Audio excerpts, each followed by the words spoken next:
Assalamualaikum warahmatullahi wabarakatuh.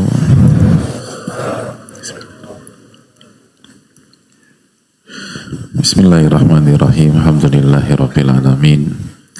Wa bihi nasta'in ala umuri dunya waddin, wassalatu wassalamu ala asyrafil anbiya wal mursalin wa ala alihi wa sahbihi wa man sara ala nahjihi bi ihsanin ila yaumidin wa ba'd.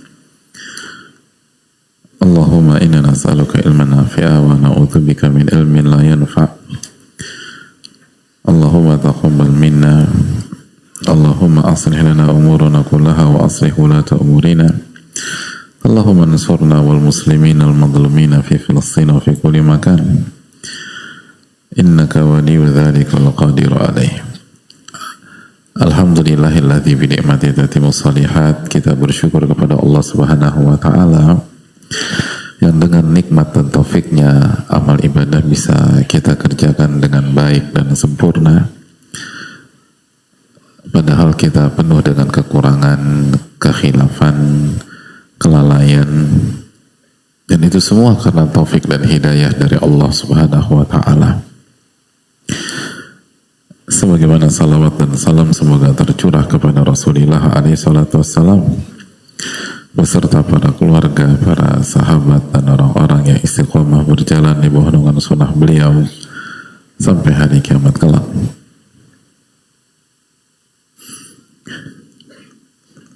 Dan kita meminta kepada Allah Subhanahu wa ta'ala dengan nama-namanya yang al-husna dan sifat-sifatnya yang maha mulia, Allah memberikan kita ilmu yang bermanfaat. Allah lindungi kita dari ilmu yang tidak bermanfaat. Allah Subhanahu wa ta'ala memperbaiki urusan kita dan urusan pemimpin-pemimpin kita dan bangsa kita. Allah Subhanahu wa ta'ala menolong kita dan saudara-saudara kita yang terzolimi, khususnya di Palestina dan di berbagai macam tempat. Dan semoga seluruh jamaah yang sedang dalam kondisi terzolimi ditolong oleh Allah Subhanahu wa ta'ala. Amin ya rabbal alamin. Hadirin Allah muliakan, alhamdulillah kita kembali bersama kajian rutin kita, dan semoga Allah berikan keberkahan dan keistiqomahan, karena sebagaimana yang dijelaskan oleh para ulama seperti Az-Zarnuji rahimahullahu ta'ala, bahwa salah satu keberkahan dalam ilmu itu kita mengkaji sebuah buku sampai selesai, dan itu menunjukkan kajian rutin memiliki kedudukan yang tinggi, karena semua kebaikan itu tumbuh kembang dengan rutinitas, tumbuh kembang dengan rutinitas. Kalau kita tidak merutinkan, maka sesuatu itu tidak akan berkembang dan tidak akan baik. Makanya Nabi SAW bersabda, al-khairu adah. Kebaikan itu adalah rutinitas. Kebaikan itu adalah kebiasaan. Kebaikan itu ada.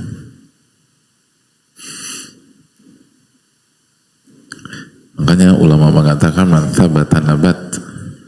Barang siapa yang konsisten di sebuah titik, maka ia akan tumbuh. Adapun orang atau setiap pihak yang menanam bibit terbaik, tapi beberapa waktu dipindahkan ke titik yang lain, lalu beberapa waktu dipindahkan lagi ke titik yang lain, lalu beberapa waktu lagi dipindahkan lagi ke titik yang lain, maka tidak akan berkembang, tidak akan tumbuh, dan dia akan mati.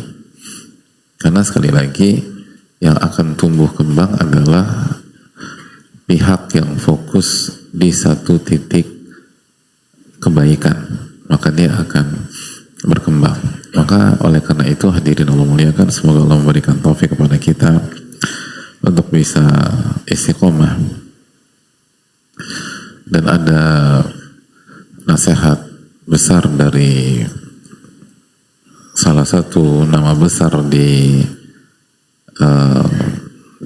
abad ke-20 yaitu Syekh Albani rahimahullah ta'ala, beliau pernah menyampaikan sebuah kalimat yang sederhana tapi menebar harapan di tengah-tengah kita.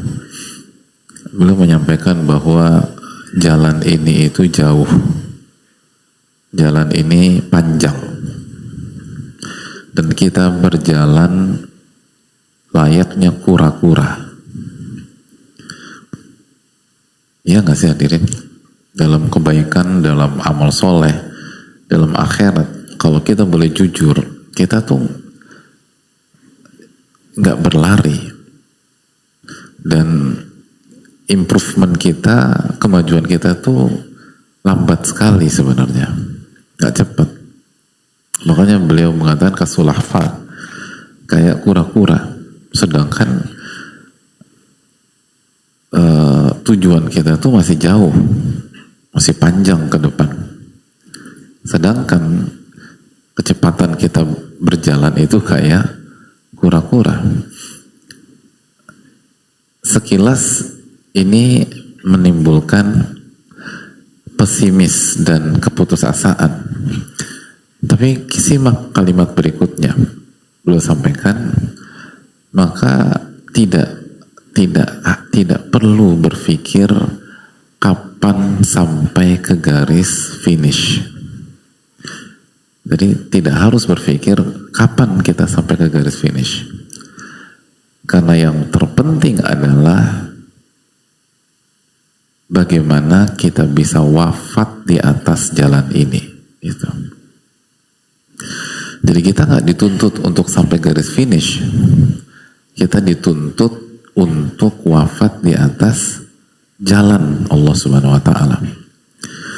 Makanya nama lain dari syahadah atau mati syahid atau husnul khotimah itu apa hadirin? Wafat fi sabilillah, kan gitu ya. Meninggalnya fi sabilillah. Apa arti meninggal di fi sabilillah? Meninggal di jalan Allah. Meninggal di jalan berarti udah sampai atau belum? Belum, itu poin. Belum sampai. Tapi begitu kita berhasil meninggal di jalan Allah, husnul khatimah. Husnul khatimah. Jadi kita tidak dituntut untuk menyelesaikan seluruh disiplin ilmu dari awal sampai akhir. Kita diminta istiqomah sampai ajal kita datang, dan ketika ajal itu datang kita berada di jalan Allah, husnul khatimah, walaupun belum selesai. Khadijah radhiyallahu ta'ala anha, tidak ada yang menyaksikan beliau husnul khatimah. Ya tidak, hadir sekalian. Ada perbedaan tentang masalah ini? Tidak ada. Jadi pertanyaan simpel, ketika Khadijah wafat, beliau sudah sampai dan sudah menyelesaikan Al-Quran dari awal sampai akhir atau belum? Belum, Al-Quran belum turun. Surat Madaniyah aja belum turun. Gitu. Jadi beliau wafat bukan di garis finish. Beliau wafat di jalan Allah Subhanahu wa ta'ala. Ini yang membuat kita semangat.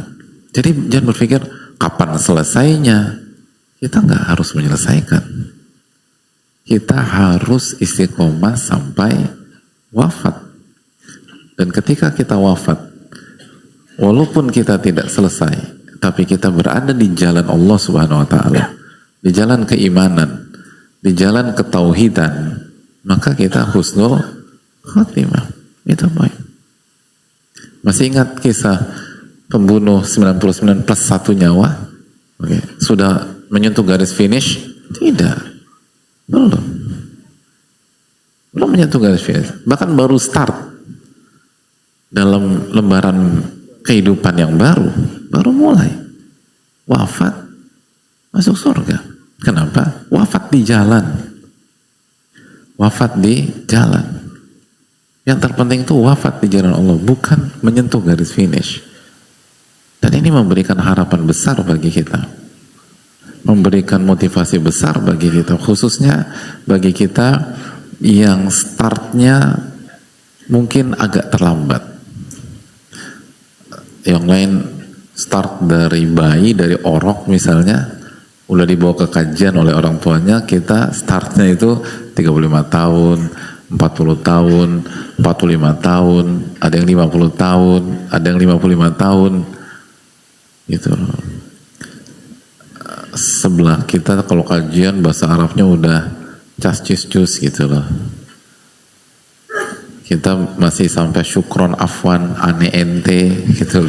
Begitu disambut udah nggak bisa afwan aja, syukron gitu loh. Jazakallah khairan gitu loh. Gimana kita bisa mengalahkan teman-teman kita yang startnya tuh dari 20-an tahun, belasan tahun, bahkan dari kecil. Hadirin, kita nggak diperintahkan mengalahkan mereka. Kita diperintahkan wafat di tengah jalan atau di jalan Allah Subhanahu wa Ta'ala. Kalau kita berhasil wafat di jalan Allah, maka husnul khatimah. Itu poin. Itu membuat kita harus terus semangat dan nggak berkecil hati dan nggak minder. La yata'lamul ilma mustahin wala mustakbir, kata Imam Mujahid dalam Sahih Bukhari. Nggak akan belajar orang yang sombong dan orang yang minder. Nggak akan belajar. Jadi, dan nggak ada alasan untuk minder, karena kita nggak dituntut ngalahin A, ngalahin B, ngalahin C. Kita nggak dituntut harus lebih baik. Untuk masuk surga harus lebih baik dari A, harus lebih baik dari B, harus lebih baik dari C. Enggak kan? Kita dituntut untuk berjuang semaksimal mungkin, lalu ketika wafat kita berada di jalan Allah Subhanahu wa Ta'ala dan bukan jalan syaitan. Itu poinnya. Makanya tidak ada kata terlambat. Yang selama ini belum pernah belajar tentang keimanan, tentang tauhid, segera mulai. Yang selama ini nggak pernah belajar tentang bahaya kesyirikan, segera mulai. Yang selama ini nggak pernah belajar baca Quran, segera mulai. Tapi nanti malu, nggak ada kata malu. Ini kesempatan kita untuk menata hidup kita agar berada di jalan Allah Subhanahu wa Ta'ala. Gitu. Nanti kalau aku ikut kelas Quran nggak bisa dikatain orang, ya pahala, hadirin, membuat orang bahagia gitu. Oh iya. Dan biasa aja gitu loh. Itu kan bumbu-bumbu kehidupan kelas atau halakoh dan seterusnya. Dan buat orang bahagia kan sururun yudkhiluhu ala muslim gitu. Di antara amal yang paling Allah cintai itu, kata Nabi SAW, rasa gembira yang Anda masukkan ke dalam hati seorang muslim gitu. Jadi hadirin Allah muliakan, ini yang harus kita ingat. Ini waktunya kita menata diri, waktunya kita menentukan arah yang benar, waktunya kita beres-beres dalam tanda kutip dan merubah arah kehidupan. Waktunya kita belajar apa yang nggak pernah kita pelajari sebelumnya, padahal itu kewajiban dan syarat bahagia di dunia dan di akhirat. Waktunya kita berinteraksi dengan Al-Quran dan Sunnah Rasulullah SAW. Waktunya kita belajar ngaji gitu, belajar baca Quran yang selama ini nggak pernah kita pikirkan atau nggak pernah kita luangkan. Agar apa? Agar ketika kita wafat kita berada di atas jalan Allah Subhanahu wa Ta'ala. Itu. Makanya saya pernah sampaikan nggak, saya ketemu salah satu orang tua usia di atas 70 tahun masih jadi santri kalong di sebuah pondok. Santri kalong tuh yang masuknya tuh biasanya sore sampai subuh gitu loh. Lalu apa namanya? Saya bertanya kepada beliau, Bapak optimis bisa menyelesaikan kurikulum? Beliau sampaikan, bukan itu target saya Pak Ustadz. Terus target Bapak apa? Target saya, kalau nyawa saya dicabut, saya dalam kondisi penuntut ilmu. Gitu. Saya dalam kondisi mempelajari Al-Quranul Karim. Saya dalam kondisi mempelajari sunnah Rasulullah SAW. Gitu. Itu baru. Jadi target saya bukan menyelesaikan itu. Saya tahu diri, saya sudah usia 70 tahun ke atas. Tapi bagaimana ketika saya wafat, saya berada di jalan Allah. Itu yang paling penting. Itu poin. Jadi Allah tuh maha baik sama kita. Kita tuh nggak diwajibkan selesaikan seluruh kurikulum. Ada pihak-pihak yang harus menyelesaikan itu, fardu kifayah dalam menuntut ilmu. Tapi semua orang enggak, karena kemampuan kita beda-beda. Secara umum kita diminta untuk wafat di atas jalan Allah tabaraka wa ta'ala. Gitu. Maka jangan pernah kecil hati. Yang suka tergelincir, segera istighfar, tobat, luruskan perjalanan lagi, rapatkan barisan lagi. Itu yang harus dilakukan terus gitu. Dan syaitan ingin membuat kita terlempar dari jalan itu. Jadi syaitan bukan sebatas ingin membuat kita terjatuh dalam kesalahan. Karena kalau kita terjatuh dalam kesalahan dan kita beristighfar, bertobat, kita tetap berada di atas jalan. Dia ingin kita tuh terlempar dan akhirnya menuju neraka.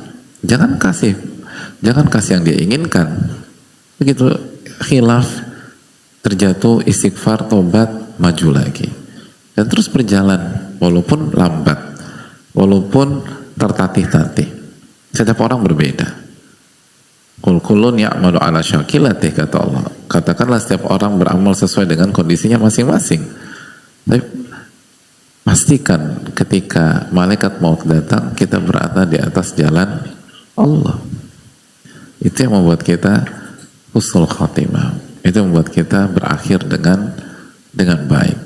Makanya pentingnya merutinkan kebaikan, merutinkan kajian, merutinkan amal soleh, merutinkan sholat setelah sholat wajib, sholat sunnah, merutinkan infak, sedekah. Karena itu tadi, man asya ala syai' mata alaih. Itu kan kaidah yang disampaikan oleh Ibnu Katsir.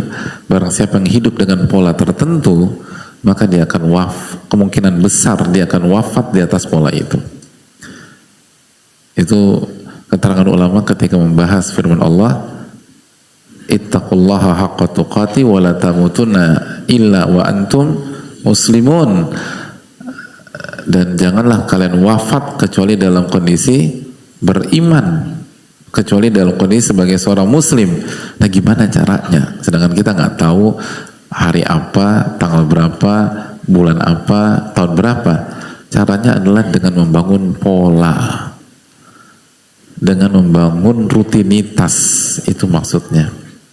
Wala tamutunna illa wa antum muslimun. Janganlah kalian wafat kecuali dalam kondisi beriman. Gimana biar menjaga peluang tersebut? Bangun pola keimanan, bangun rutinitas kesolehan. Ketika kita punya rutinitas kebaikan, amal soleh, kajian, zikir, amal soleh, maka man asya ala syai' mata alaih.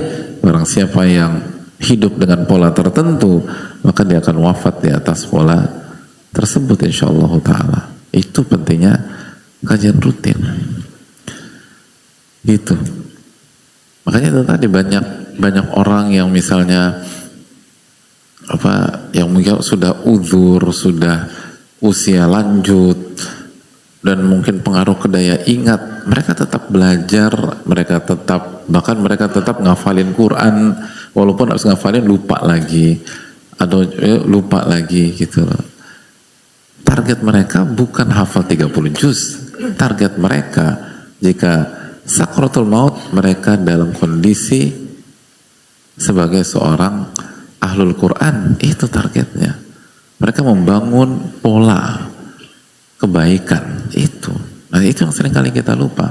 Yang paling penting dalam hidup, dan ini harus kita amankan, bangun pola kebaikan, bangun pola amal soleh, bangun pola ibadah, bangun pola yang syarat akan keimanan dan ketauhidan. Adapun khilaf, lalai sekali dua kali, lupa, jatuh, selama masih dalam pola aman biidznillah. Selama kita nggak melakukan kesyirikan. Jadi itu yang perlu kita camkan bersama-sama, dan itu penting, harus terus kita ingatkan terus, karena emang nggak mudah. Semua yang rutin itu lebih sulit gitu loh. Semua yang rutin itu lebih sulit. Secara umum demikian. Ya karena itu tadi, itu kunci keberhasilan. Bahkan yang merupakan hobi sekalipun, itu kalau benar-benar rutin dijaga, susah. Sangat susah. Sangat susah. Hadirin hobi apa? Selain ngaji, hobi apa? Selain ngaji. Kalau ngaji udah jelas, ini wajah-wajah ini ngaji lah. Selain olahraga apa? Bola, suka bola. Bola. Kalau ada pelatih, oke, saya akan buatkan skema latihan. Setiap hari rutin nendang 100 kali. Dan harus selama 1 bulan, setiap hari nendang 100. Itu hobi loh, hobi. Tapi coba dilakuin. Oh, tobat kita. Susah, setiap hari nendang 100 kali. Bosen. Sekali semangat, 2 kali, 3 kali, masuk ke 20, 21, 22, udah malas kita. Padahal itu hobi, kita baru bicara hobi loh. Kita belum bicara yang gak enak-enak. Hobi itu bosan. Rutin itu membosankan. Tapi itu kunci sukses. Kalau ingin berhasil, Anda harus merutinkan hal tersebut. Oleh karena itu, mintalah pertolongan kepada Allah Subhanahu wa Ta'ala. Dan bangunlah, karena sekali lagi ini modal kita untuk husnul khotimah. Apalagi kita banyak dosa dulu, kita banyak kekurangan. Ya ini kesempatan dari Allah Subhanahu wa Ta'ala. Jangan disia-siakan.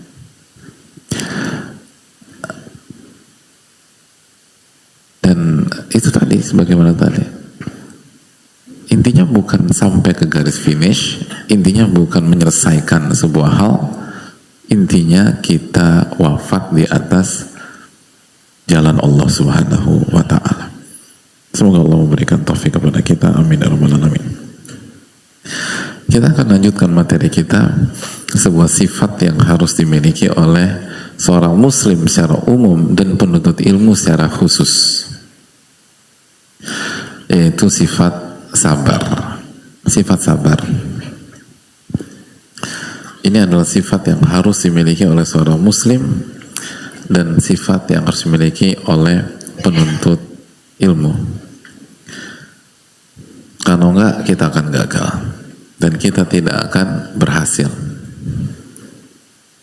Kita harus punya sifat sabar. Kenapa? Karena ilmu itu berat. Allah berfirman dalam surat Al-Muzammil ayat 5, Inna sanulqi alaika qawlan thaqila. Sesungguhnya kami akan memberikan kepada engkau qawlan thaqila, ucapan yang berat. Ucapan yang berat. Kata sebagian ulama, ilmu itu jika kita lihat dari mana datangnya, dari Allah Subhanahu wa Ta'ala dan Rasulnya sallallahu alaihi wasallam, lalu dipahami, lalu diamalkan, gak ada yang mudah. Gak ada yang mudah. Semua berat. Maka untuk bisa berhasil butuh kesabaran. Butuh kesabaran. Dan kita sudah jelaskan bahwa tidak akan pernah ada kata sabar, atau kita tidak akan pernah berhasil sabar illa bil isti'anah, kecuali dengan meminta pertolongan kepada Allah. Nggak akan bisa sabar kecuali minta tolong kepada Allah. Dan kita sudah jelaskan ini PR kita mungkin selama ini. Ini blind spot kita selama ini. Kita seringkali lupa dan tidak maksimal dalam meminta dan berdoa agar Allah memberikan kesabaran. Padahal itu kuncinya. Ulama mengatakan ma'anna sabra minal a'mali lati la tahsul illa bil isti'anah. Kesabaran adalah salah satu dari amal-amal yang tidak bisa terwujud kecuali dengan meminta pertolongan kepada Allah. Gak akan bisa, mustahil. Dan itu yang Allah firmankan, wasbir wa ma sabruka illa billah, dan bersabarlah, dan Anda gak akan bisa sabar kecuali dengan pertolongan Allah, dan Allah gak akan tolong kecuali kita isti'anah, minta pertolongan kepada Allah Subhanahu wa ta'ala. Itu poin yang sudah kita bahas. Kita masuk ke poin yang kedua yang kemarin sempat kita angkat sejenak. Wathani as-sabru lillah. Yang kedua, yang pertama apa? As-sabru billah. Yang kedua as-sabru lillah. Ini apa yang dimaksud as-sabru lillah? Wa huwa an yakuna al-ba'ithu 'ala sabri mahabbatullah wa iradata wajhihi wa taqarruba ilayhi la li idharihi quwwata nafs wa istihmadi ila al-khalq wa ghairi dhalika min al-aqrab.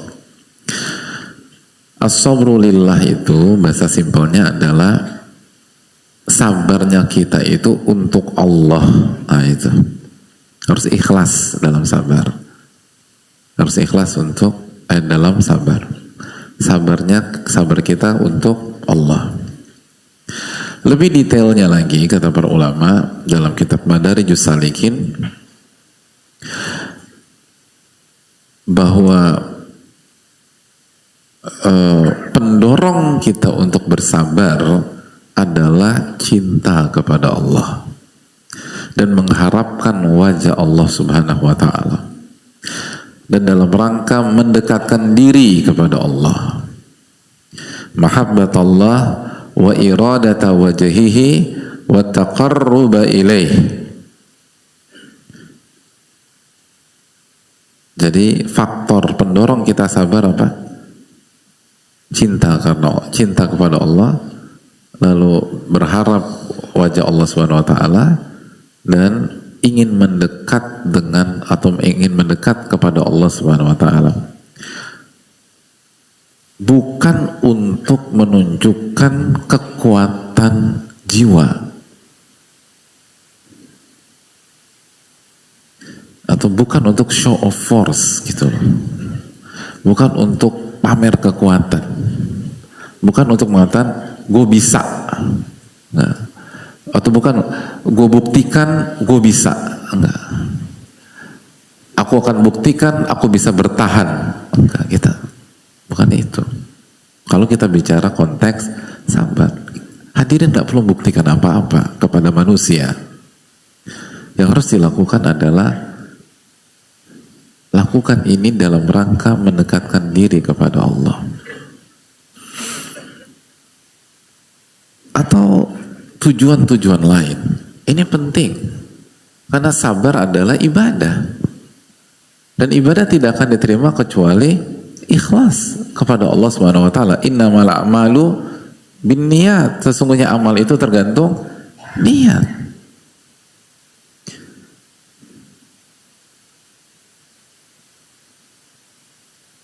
Makanya hadirin sekalian, Syekhul Islam pernah menyampaikan ketika membahas tentang masalah ini, wa ma la yakunu lillah la yanfa'u wa la yadum. Dan sesuatu yang tidak dilakukan untuk Allah tidak akan bermanfaat dan tidak akan langgeng dan bertahan, tidak akan. Jadi kalau kita sabar, kita tahan diri kita tahan emosi kita tahan amarah kita tahan ego kita tahan nafsu kita, tapi bukan untuk Allah, tidak akan bermanfaat dan tidak akan langgeng, tidak akan langgeng.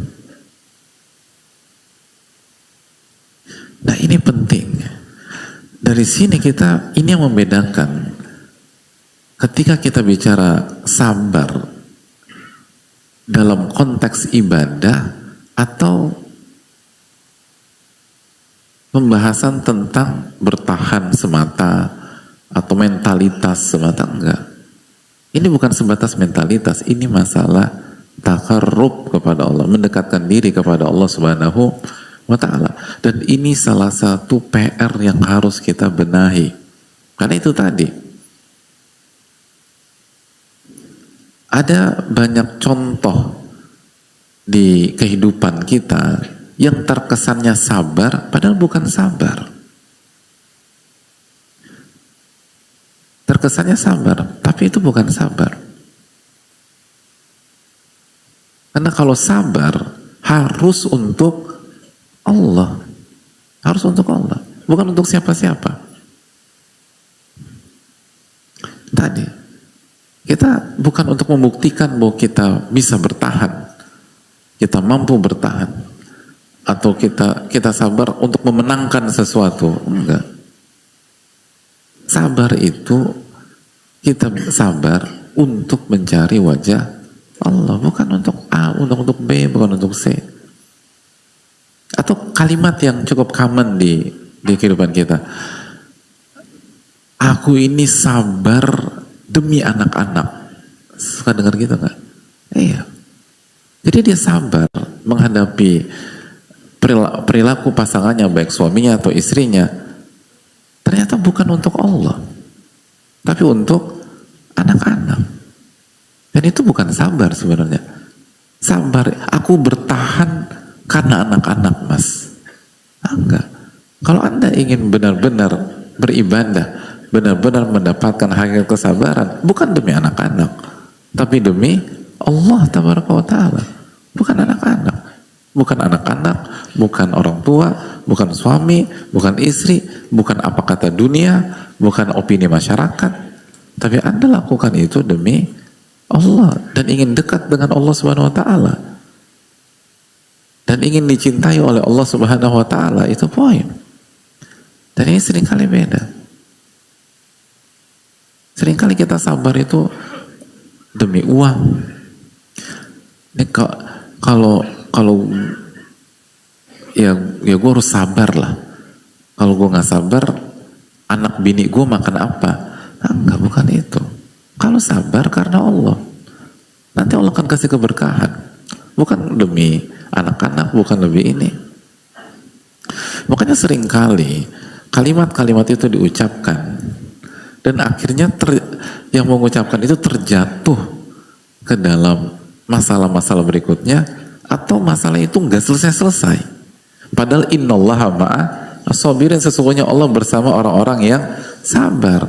Tapi yang sabar seperti apa? Sabar untuk Allah, bukan sabar untuk yang lain. Bukan sabar untuk yang lain. Makanya Allah berfirman dalam surat Al-Mudaththir ayat 7, "Wali rabbika fasbir." Wali rabbika fasbir, dan hanya untuk Rabbmu maka bersabarlah. Jadi perintah bersabar itu hanya untuk Allah, bukan untuk A, bukan untuk B, bukan untuk C, bukan untuk D. Bukan. Walaupun itu orang terdekat kita, walaupun itu anak-anak kita, bukan. Dan itu bukan berarti meniadakan pengorbanan untuk anak-anak. Kita berkorban untuk anak-anak pun bukan untuk anak-anak kita, untuk mengharapkan wajah Allah Subhanahu wa Ta'ala. Semua kan inna solati wa nusuki, terus apa? Wa mahyaya, terus wa mamati lil walad, lil atfal, lil aulad, bukan untuk anak, bukan, lillah, untuk Allah Subhanahu wa Ta'ala. Bukan untuk anak, bukan untuk suami, bukan untuk istri, bukan untuk orang tua, bukan untuk anak, bukan, untuk Allah. Sesungguhnya sholatku, ibadahku, hidupku dan matiku untuk Allah. Itu kan yang kita ucapkan dan diajarkan ke kita dari kita kecil. Tapi ternyata ketika praktek mulai loncat ke sana, loncat ke sini, dan akhirnya nggak berkah. Makanya banyak orang berpikir, katanya wa inna nasra ma'as sabar gitu. Atau wa anna nasra ma'as sabar. Sesungguhnya kemenangan bersama kesabaran. Kok saya kalah terus? Coba evaluasi niat kita. Benarkah selama ini kita sabar untuk Allah? Karena ada banyak kasus ternyata bukan untuk Allah. Bukan untuk Allah, tapi untuk pihak atau untuk kepentingan kita pribadi. Gitu. Atau untuk kepentingan kita pribadi. Ada banyak orang bertahan di rumah tangga karena takut kalau bercerai mau makan apa saya. Jadi ini kepentingan pribadi. Atau nggak mau status yang nanti didiskreditkan oleh masyarakat. Padahal secara fikih dia harus selesai. Karena ada kasus-kasus rumah tangga secara fikih wajib hukumnya menyelesaikan pernikahan. Tapi sebagian tetap bertahan lalu menggunakan atas nama kesabaran. Dan ketika diusut itu jelas bukan karena Allah, tapi karena pribadi, karena status, karena image, karena uang, karena lain-lain sebagainya. Makanya kita tidak mendapatkan keberkahan. Kalau kita ingin berkah, sabar kita hanya untuk Allah Subhanahu wa ta'ala. Kenapa Anda sabar? Karena saya mencintai Allah Subhanahu wa ta'ala. Kenapa Anda sabar? Karena saya mengharapkan wajah Allah Subhanahu wa ta'ala. Kenapa Anda sabar? Karena saya ingin lebih dekat dengan Allah Subhanahu wa ta'ala. Itu yang harus dibangun ketika kita sabar. Dan kalau kita berhasil melakukan itu, atau kita berusaha melakukan hal tersebut, itulah energi dalam kehidupan. Sekali lagi, kita bicara keseharian aja lah hadirin sekalian. Istri hadirin suka atau pernah marah-marah nggak? Nggak pernah. Pernah nikah? Belum. Jadi nggak pernah marah-marah. Saya mau tanya, kalau istri marah-marah, seringkali terpancing atau bisa sabar? Seringkali ya, garis bawahnya seringkali. Terpancing atau bisa sabar? Kenapa? Karena nggak sabar. Susah kalau begini. Terpancing apa sabar? Terpancing. Kenapa? Karena nggak sabar. Nanti yang di sana bilang, kalau saya sabar. Kenapa? Karena nggak terpancing. Jadi muter-muter aja kita nih. Ya Allah, subhanallah. Astagfirullah. Emang harus sabar ngadepin hadirin sekalian. Coba kita evaluasi. Pada saat kita terpancing dan kita tidak sabar, dipastikan ya, karena poin ini hilang dalam hati kita. Ketika setiap kita terpancing, evaluasi. Terakhir kita terpancing tahun berapa hadirin?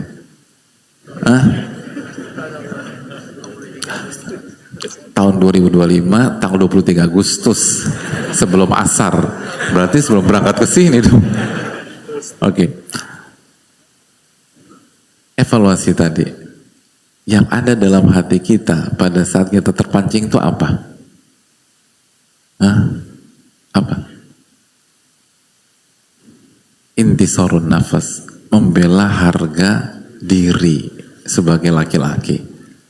Harga diri saya sebagai laki-laki dikoyak oleh dia, Ustaz. Oh, dalam. Sambil gemeter gitu misalnya. Kan itu poinnya. Jadi nggak ada Allahnya gitu loh. Makanya nggak berhasil sabar. Coba kalau dari awal kita terus berdoa subhanallah, ini mencari wajah Allah, ini mengharapkan cinta Allah Subhanahu wa ta'ala, maka biiznillah ya, mau istri lost control seperti apapun, insya Allah hadirin bisa sabar. Kenapa? Karena fokus kita bukan lagi membela harga diri, tapi fokus kita bagaimana mendekat kepada Allah Subhanahu wa ta'ala dan bagaimana dicintai oleh Allah Subhanahu wa ta'ala. Iya enggak? Sekarang kita tanya sama ibu-ibu di belakang. Ibu-ibu, terakhir konflik sama suami kapan? Enggak ada. Ini menunjukkan ibu-ibu sudah pada pulang. Kayaknya nggak ada di belakang. Ibu udah pulang dari tadi, alhamdulillah. Sekali lagi, ibu-ibu kalau suami sudah marah-marah, nggak ada alasan, bawa masalah kantor ke rumah, lalu mulai nyalahin kita, mulai egois, mulai menerapkan strategi perangnya, pertahanan terbaik menyerang. Kan hadirin nggak begitu kan? Begitu istri nyerang, maka kita menggunakan sistem pertahanan yang berbunyi pertahanan terbaik menyerang. Kita serang balik istri kita. Nah, saya mau tanya ibu, secara seringkali ibu-ibu terpancing atau bisa sabar? Nggak ada loh. Luar biasa. Ya udah, alhamdulillah kalau begitu. Nggak ada, kayaknya nggak ada wujudnya di belakang. Mayoritas terpancing. Kenapa terpancing? Karena kita lupa menetapkan niat. Akhirnya yang terbangun apa? Suami versus istri, kan itu. Bukan suami dan istri mencari ridho Allah. Atau minimum ketika istri tidak, atau ketika istri tidak sedang atau sedang, ketika istri sedang khilaf, suami tetap mencari cinta Allah, dan ketika suami sedang khilaf, istrinya tetap mencari cinta Allah SWT. Itu nggak akan ada konflik dua arah. Yang ada salah satu pihak berusaha sabar lalu menenangkan dan mengalah, dan apapun yang diucapkan oleh pasangannya tidak akan direspon. Tapi kalau motif kita sudah berubah dan membela harkat kita pribadi, harga diri kita pribadi, gengsi kita pribadi, strata kita pribadi, ya meledak hadirin. Itu poin. Gak akan bisa. Itu yang dikatakan para ulama seperti Syekhul Islam. Gak bisa. Ini gak akan bermanfaat. Jadi upaya kita bertahan kalau bukan karena Allah gak akan berhasil, dan gak akan langgeng. Akan ada titik akhirnya kita terpancing juga. Mungkin 1, 2, 3 menit pasangan kita marah-marah, kita tetap diam. Tapi begitu seringkali ya, begitu mengucapkan satu kata atau 2 kata yang itu sangat sensitif, kita meledak. Benar gak sih? Ini punya pengalaman hidup gak sih hadirin? Saya agak ragu loh. Kan begitu pengalaman hidup kita. Nah, kenapa kita meledak gara-gara 1, 2 kata? Karena niat kita tidak kokoh. Itu yang dikatakan Syekhul Islam. Semua yang bukan karena Allah tidak akan langgeng, tidak akan bertahan, pasti akan goyang, pasti akan goyang. Tapi kalau ditujukan untuk Allah, tetap, karena Allah nggak berubah, gitu loh. Detik pertama dengan sampai detik terakhir kondisinya sama, apapun yang dikatakan oleh pasangan atau pihak lain, gitu loh. Sengaja kita angkat pasangan karena ini tentang kehidupan kita sehari-hari, dan potensi konflik dengan orang-orang terdekat ternyata jauh lebih besar dan jauh lebih sering daripada pihak luar, dan benang merahnya sebenarnya sama, benang merahnya sebenarnya sama, kan itu poin. Jadi hadirin Allah muliakan, ini semua tentang nawaitu. Ini semua tentang niat.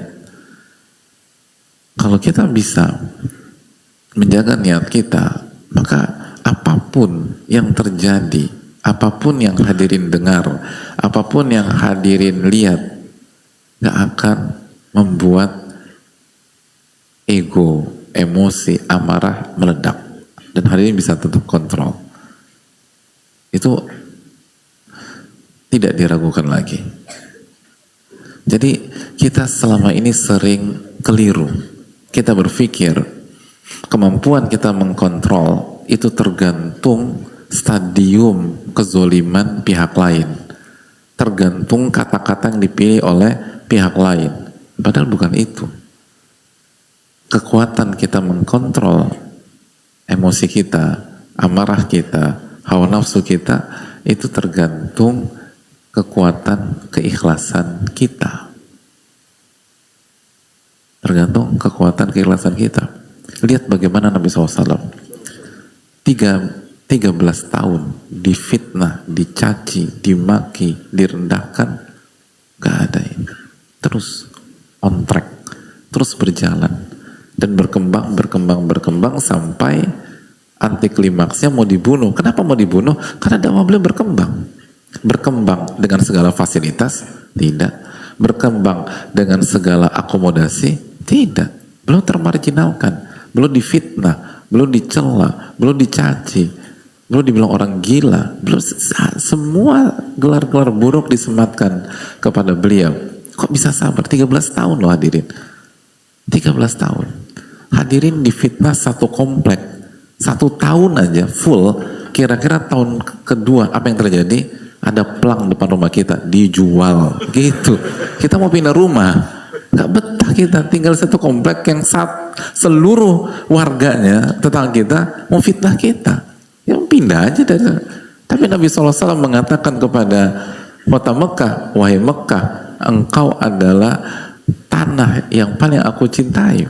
Kalau bukan karena kau mau ingin mengusir dan membunuhku dan Allah perintahkan, aku gak akan tinggalkan. Nabi SAW kan berhijrah karena Allah perintahkan, bukan karena udah gak kuat. Bahkan ketika sebagian sahabat minta Nabi SAW berdoa, justru Nabi SAW mengatakan apa? Walakinnakum qaumun tastajilun. Kalian tuh terburu-buru, kata Nabi SAW. Sabar. Padahal beliau most wantednya kan, yang paling dibidik sama orang-orang musyrik siapa? Ya beliau. Kenapa bisa 13 tahun tetap bisa terus melangkah gitu loh? Karena beliau adalah manusia yang paling ikhlas dalam bersabar itu. Nah ini yang jadi masalah. Kenapa kita sebagai orang tua suka terpancing ketika anak kita tingkah polanya ini segala macam? Karena pada saat dia melakukan itu, kualitas ikhlas kita lagi menurun dan bisa jadi hilang. Jadi bukan karena kebandelannya, bukan karena kenakalannya, bukan. Nabi Nuh menghadapi salah satu anaknya tetap sabar. Dan sampai last minute tetap diajak naik ke Bahtera. Bukan dikutuk tuh anak. Sebagian orang tua dikit-dikit ngutuk, dikit-dikit ngutuk. Dasar kodok, bayangkan dasar kodok. Nah saya mau tanya, anak kodok itu orang tuanya spesies apa hadirin? Kan gak mungkin. Kan gitu, kan kodok itu gak mungkin orang tuanya sapi atau kambing, kan gak mungkin. Jadi kenapa bilang kodok gitu loh? Dan itu terjadi kadang-kadang di masyarakat. Nah ini, gak habis dia begitu, bukan dia masalahnya. Tapi ketika dia melakukan kebandelan itu, kualitas ikhlas kita lagi turun. Sehingga kita gak bisa menahan emosi kita. Ketika dia melakukan itu, kita lagi menomorsatukan diri kita. Menomorsatukan diri kita sebagai orang tua, sebagai ayah yang harus dihormati, sebagai ibu yang harus ditaati. Begitu nggak ditaati, meledak.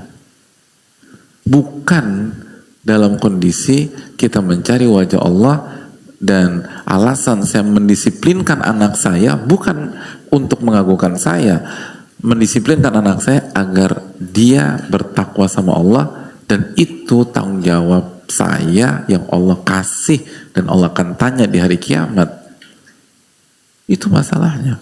Tapi kita seringkali lupa karena manusia itu lebih mudah ngelihat keluar daripada melihat ke dalam.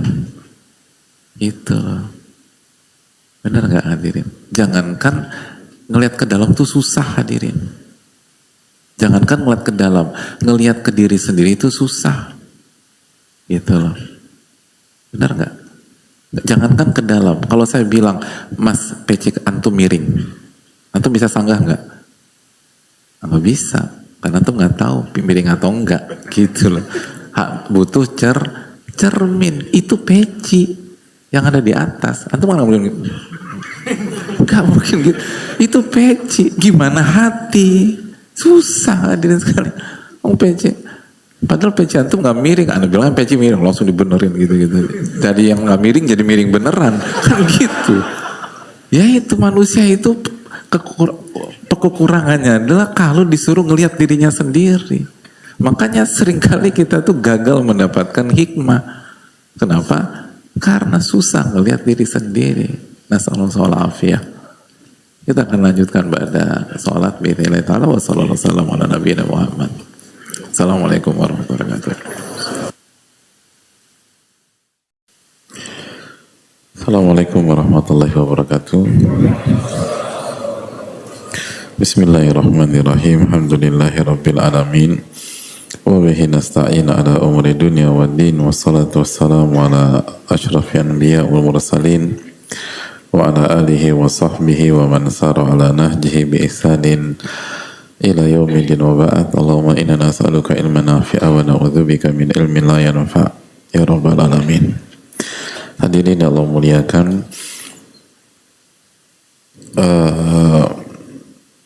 pembahasan kedua adalah tentang as-sabru lillah, sabar karena Allah Subhanahu wa taala, atau kesabaran kita untuk Allah Subhanahu wa taala, bukan untuk diri kita, bukan untuk pengakuan atau pengukuhan tentang betapa hebatnya kita dan betapa kuatnya kita bertahan, bukan untuk menyenangkan pihak lain, bukan sebatas untuk keluarga, sebatas untuk anak, sebatas untuk orang tua, sebatas untuk pasangan, tapi wali rabbika fasbir, dan hanya kepada Rabbmu maka hendaknya engkau bersabar. Dan ini menunjukkan bahwa pada akhirnya yang menentukan kualitas kesabaran seseorang adalah keikhlasan dan tauhid orang tersebut kepada Allah Subhanahu wa taala. Dan kualitas kita dalam mengejawantahkan tauhid di dalam kehidupan sehari-hari, baik ketika menghadapi musibah, menjalankan perintah, atau menjauhi larangan. Dan itulah keikhlasan itu sendiri. Oleh karena itu, sebagaimana yang kita bahas tadi, bahwa seringkali kita salah dalam membaca peta.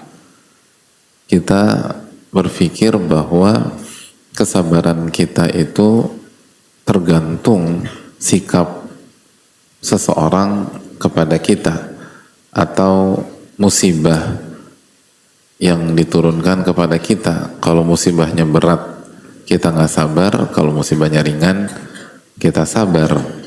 Padahal Allah berfirman, la yukallifullahu nafsan illa wus'aha. Allah nggak membebankan seseorang kecuali sesuai dengan kemampuannya. Dan ternyata bukan itu yang menentukan kesabaran kita. Yang menentukan kesabaran kita adalah seberapa baik kualitas keikhlasan dan tauhid kita ketika kejadian. Ketika pada saat kejadian kita sedang bagus, atau kualitas iman kita dan keikhlasan kita baik, maka kita bisa sabar. Tapi kalau enggak. Itu yang sangat mahal dalam pembahasan ini. Itulah sebabnya mengapa Asia yang memiliki suami terzolim di dunia itu bisa sabar. Dan ada banyak wanita yang kezoliman suaminya tidak seujung kuku Fir'aun, gak sabar. Karena intinya tentang keikhlasan. Itu sebabnya mengapa Nabi Nuh, Nabi Lut alaihi wassalam yang memiliki istri seperti itu sabar. Dan ada banyak kita atau banyak laki-laki yang istrinya tidak separah istri Nabi Nuh dan Nabi Lut itu gak sabar. Dan sekali lagi karena ini tentang kualitas keikhlasan. Seberapa dalam kita ingin mendekat kepada Allah, seberapa dalam kita ingin mencintai dan dicintai oleh Allah, dan seberapa dalam kita ingin mencari wajah Allah Subhanahu wa ta'ala. Itu poin. Belum lagi kalau kita bicara penyakit, kenapa pada banyak orang yang sakitnya parahnya luar biasa tapi sabar. Dan ada banyak orang juga, dan mungkin ini lebih banyak, sakit mereka terukur atau tidak separah yang lain, tapi nggak sabar, ngeluh, marah-marah, kesel, semua orang rumah diomelin dan komplain, nggak pengertian, nggak bisa ngertiin dia, dan seterusnya. Karena ini bukan tentang penyakit pada akhirnya, tapi ini tentang seberapa dalam kita ingin mencari wajah Allah dan seberapa dalam kita ingin mendekat kepada Allah Subhanahu wa ta'ala. Jadi sekali lagi jamaah sekalian, kalau ingin kesabaran kita kuat dan langgeng, maka keikhlasan ini yang harus dibenahi. Makanya tadi dijelaskan Syekhul Islam bahwa kesabaran kalau bukan karena Allah, la yanfa'u wa la yadum, tidak akan bermanfaat dan tidak akan langgeng. Dari sini juga kita bisa mengerti akar masalah kalimat yang sering diucapkan dalam kehidupan kita, bahwa kesabaran itu ada batasnya. Itu kan. Kesabaran itu ada batasnya. Kapan kesabaran ada batasnya? Ketika kurang ikhlas. Nah itu. Kalau ikhlas sampai mati kita bisa sabar. Itu. Jadi itu poin. Jadi seringkali kita salah menyimpulkan nih gitu. Seringkali kita mengatakan itu. Misalnya kita katakan, tolong hentikan perbuatan kamu gitu. Lama-lama kesabaran juga ada batasnya bro gitu, misalnya gitu. Tapi kalau bro nggak pakai kamu ya, lo gitu ya gitu.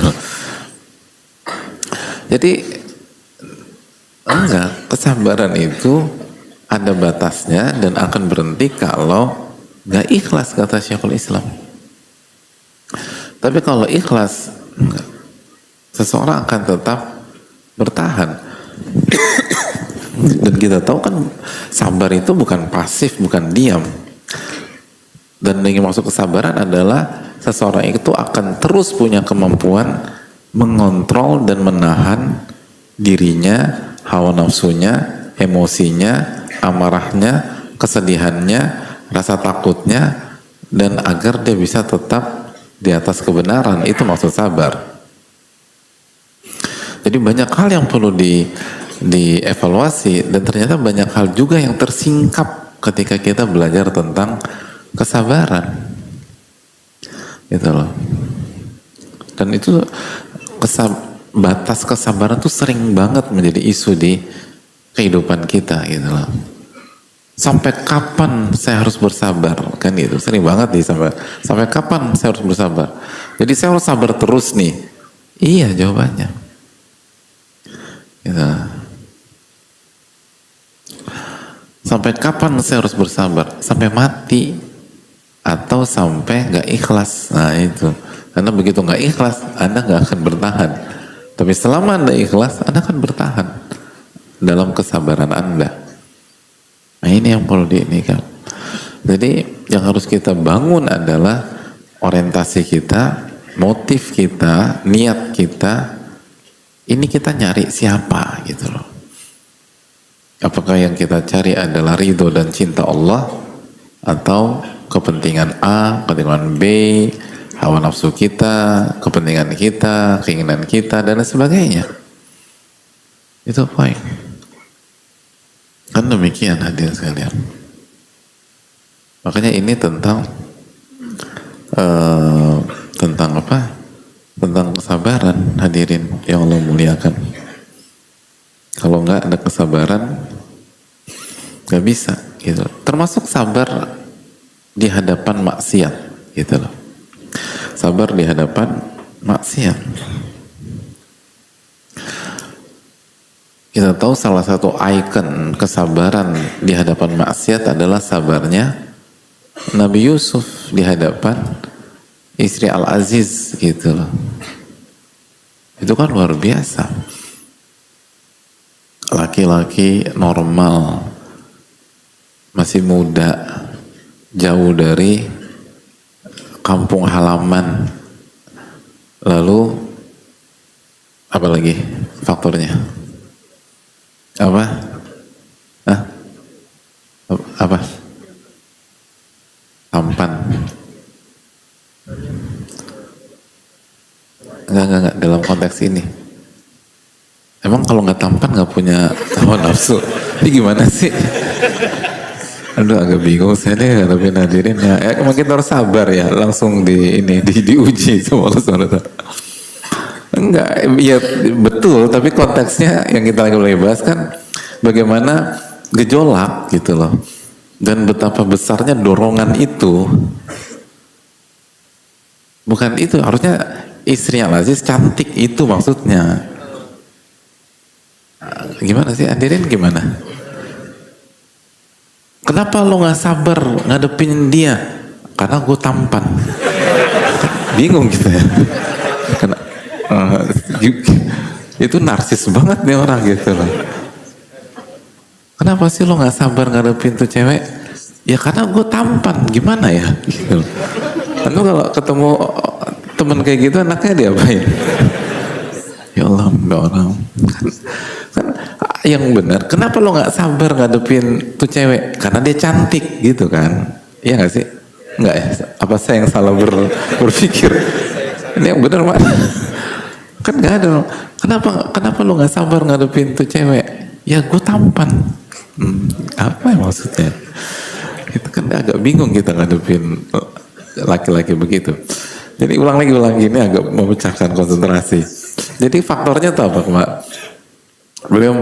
Beliau laki-laki normal, lalu masih muda, lalu jauh dari lingkungan, nggak ketahuan, nggak ngerusak nama baik keluarga dan seterusnya. Terus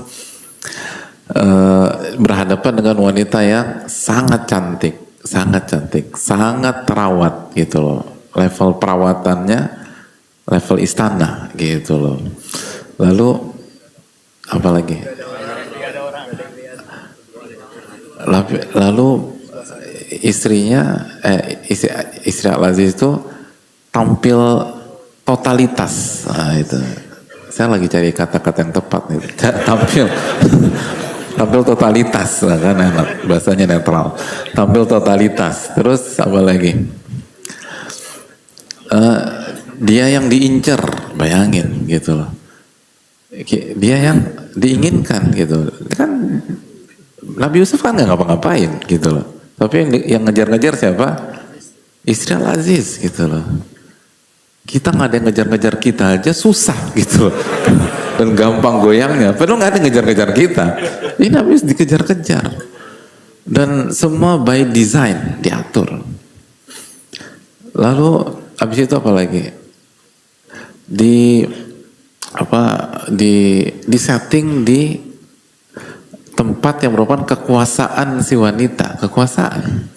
Dia yang paling tahu apa namanya, flow-nya gimana, lalu trafficnya seperti apa, lalu mana waktu yang aman, mana waktu yang rentan, di-set semua sama dia.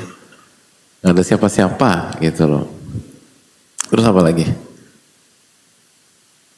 Ya, wanita ini di atasnya gitu loh.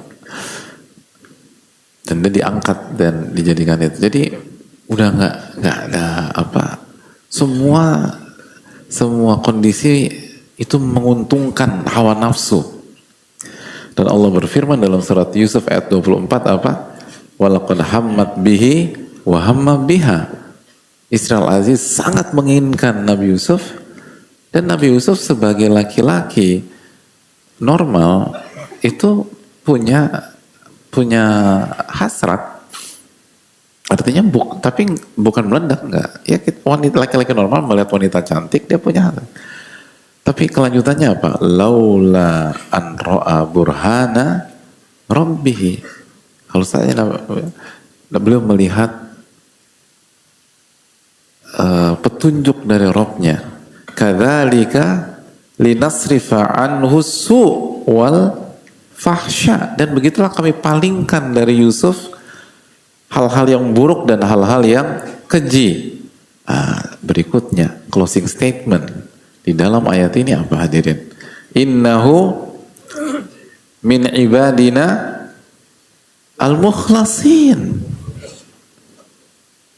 Sesungguhnya Nabi Yusuf termasuk hamba-hamba kami yang ikhlas. Bahkan Allah nggak sebutkan sabar, Allah menyebutkan ikhlas. Itu yang bisa membuat beliau bersabar menghadapi kemaksiatan yang di depan mata dan didukung dari seluruh sisi. Ini dukungan bermaksiat dalam kasus ini itu 360 derajat kalau bahasa sekarang. Jadi ini 360 degrees ini, ya ini dari semua sudut menguntungkan. Tapi walaupun demikian, bahkan sebagian ulama membandingkan antara kesabaran Nabi Yusuf dengan kesabaran istri Al-Aziz. Istri Al-Aziz. Justru yang tampil sabar Nabi Yusuf. Padahal kalau dari sisi teknis kata para ulama, dari sisi teknis yang harusnya lebih bersabar istri Al-Aziz. Kenapa? Karena dia wanita, dia punya hasrat. Tapi dia punya suami apa tidak? Punya suami. Lalu Nabi Yusuf, ya jelas lah Nabi Yusuf gak punya suami. Gimana sih? Pertanyaannya kok aduh jemaah ini harus sabar-sabar gak punya. Pertanyaan Nabi Yusuf punya istri apa tidak? Tidak, itu poinnya. Jangan langsung enggak jelas, gak mungkin gitu. Jadi artinya istri Al-Aziz punya jalan untuk syahwatnya secara halal, sedangkan Nabi Yusuf nggak punya istri. Itu peta sudah berubah. Terus dari resiko sosial, Nabi Yusuf resikonya kalau terjadi the worst case scenario, kalau resiko terburuk, Nabi Yusuf lebih aman. Sedangkan istri Al-Aziz hancur sehabis-habisnya, dan akhirnya kan ketahuan. Dan namanya dibicarakan. Jadi secara teknis itu harusnya yang lebih sabar untuk menahan gejolak adalah istri Al-Aziz, karena kedudukannya, marwahnya, lalu dia punya jalur syahwat yang halal, dia punya suami, dia segala macam. Tapi justru yang tampil menjadi sosok yang begitu sabar berhadapan dengan maksiat siapa? Nabi Yusuf. Kenapa? Karena sabar bukan tentang teknis, sabar tentang keikhlasan. Itu innahu min ibadina al-mukhlasin. Nabi Yusuf termasuk hamba-hamba kami yang ikhlas. Kekuatan keikhlasan kita itu yang membuat kita sabar pada hal yang haram, maksiat itu di depan mata kita dan semua pintu serta jendela dibuka pada saat itu. Tapi kalau kita ikhlas, kita tetap bisa mengatakan tidak. Kenapa demikian? Karena setiap laki-laki yang normal punya ketertarikan dengan seorang wanita yang cantik, tapi niatnya untuk mencari cinta Allah jauh lebih besar dibanding keinginan mendapatkan wanita tersebut. Itu poin. Dan itulah keikhlasan. Keinginan kita dicintai oleh Allah jauh lebih besar. Keinginan kita mendapatkan wajah Allah jauh lebih besar dibanding hal-hal itu. Itu yang membuat kita bisa mengatakan tidak. Termasuk misalnya hari ini kita misalnya lagi susah secara ekonomi, kita susah secara finansial atau pemasukan, sebagian di layoff, sebagian lagi jobless, lagi nggak ada kerjaan, dan ada pintu dan jendela untuk mengerjakan yang haram atau uang haram. Kalau keinginan kita mendapatkan cinta Allah lebih besar dan jauh lebih besar daripada keinginan kita mendapatkan uang, maka kita akan sabar untuk mengatakan tidak pada setiap potensi uang haram yang ada di hadapan kita. Itu poin. Tapi kalau ambisi kita punya uang lebih besar daripada keinginan kita mencari wajah Allah dan mencintai Allah dan dicintai oleh Allah, maka otomatis kita akan ambil kesempatan haram tersebut. Kenapa? Karena ambisi kita terhadap hal yang ambisi terhadap harta jauh lebih besar. Itu inti dari kesabaran, kemampuan mengkontrol dan menahan apa yang ada dalam diri dan gejolak yang ada dalam diri. Siapa yang paling Anda cintai dan siapa yang paling Anda inginkan, dan apa motif Anda dan tujuan Anda dalam hidup ini. Itu poin. Kalau kita berhasil jujur bahwa kita mencari ridho Allah, maka semua tawaran-tawaran yang haram kita akan mengatakan tidak, dan semua peluang-peluang ibadah dan amal soleh kita akan ambil walaupun capek, walaupun letih, walaupun lelah, dan ketika ada musibah, ada masalah, kita akan bersabar, kita akan tahan. Itulah yang menjadi PR kita dalam masalah kesabaran. Ini semua tentang keikhlasan. Seikhlas apa kita dan sekuat apa tauhid kita kepada Allah Subhanahu wa ta'ala yang real, harus dibuktikan dengan kesabaran.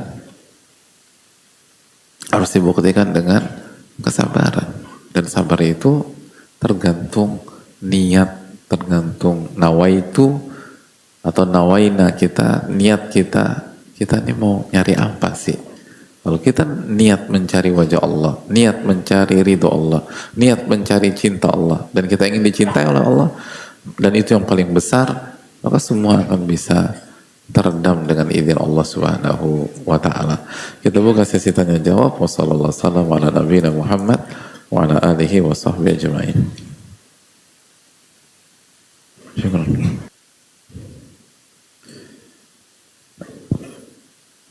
Assalamualaikum warahmatullahi wabarakatuh. Waalaikumsalam warahmatullahi wabarakatuh. Ustadz izin bertanya, bagaimana cara menghadapi atasan yang memang sukanya marah-marah terus, bahkan hampir setiap hari semua bawahannya dipanggil satu persatu untuk selalu dimarahin dan terkadang dengan kata-kata yang sedikit menyakitkan hati. Bagaimana sebaiknya sikap saya saat menghadapi atasan tersebut, dan sikap saya menghadapi curhatan semua rekan-rekan saya tentang beliau, karena kesabaran ini sangat teruji sekali, apalagi beliau pensiunnya masih lama. Jazakallahu khairan barakallahu fiikum. Baik. Sampai sisi itu diperhitungkan ya, sama kapan pensiun. Ya, kenapa? Ya. Yang pertama, semoga Allah merahmati para ulama kita, Ibnu Jama'ah dan lain-lain dengan rahmat yang luas. Dan jangan lupa doakan ulama-ulama kita dan guru-guru kita, jamaah, karena kita dapat ilmu dari mereka dan kita dituntut untuk bersyukur La yashkurullah man la yashkurun nas, nggak bersyukur kepada Allah orang yang nggak bersyukur kepada manusia. Dan nikmat yang terbesar adalah nikmat ilmu, nikmat hidayah irsyad, atau nikmat pengajaran dan pembahasan yang dijelaskan para ulama kita. Jangan lupakan bersyukur, karena la in syakartum la azidannakum, kalau kalian bersyukur aku akan tambah, dan kalau kalian kufur nikmat, tidak bersyukur, inna adzabi lasyadid, azabku sangat pedih. Yang berikutnya,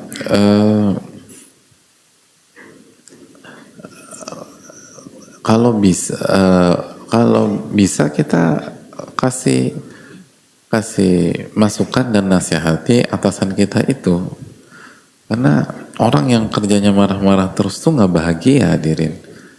Dan menyelisih sabda Nabi SAW, la taghdab, jangan marah. Bahkan Nabi SAW mengatakan, la taghdab walakal jannah, jangan marah, niscaya bagimu surga.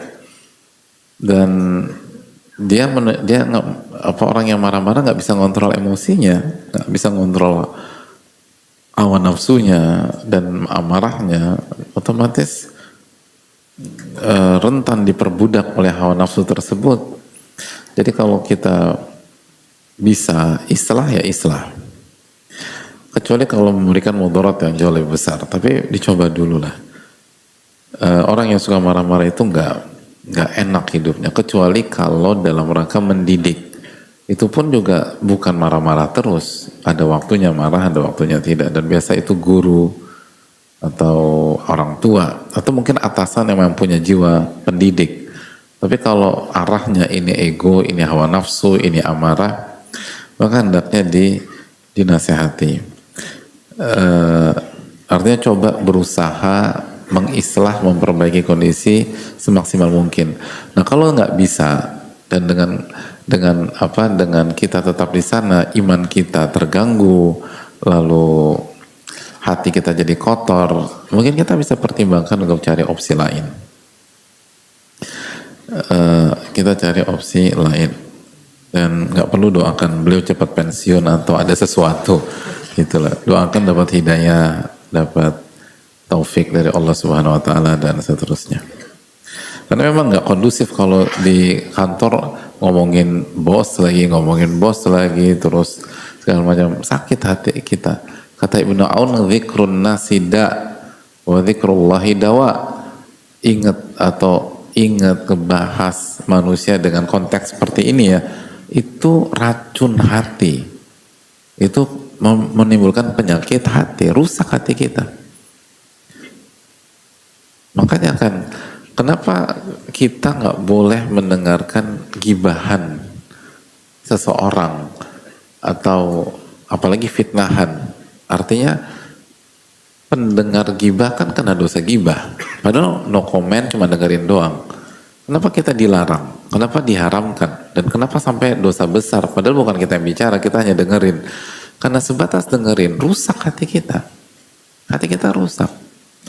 Makanya salah satu angle yang dilupakan oleh kita ketika ada orang menggibahi saudara kita atau memfitnah saudara kita, kita hanya berpikir bahwa orang ini berbuat buruk sama objek yang sedang digibahi, ya nggak sih?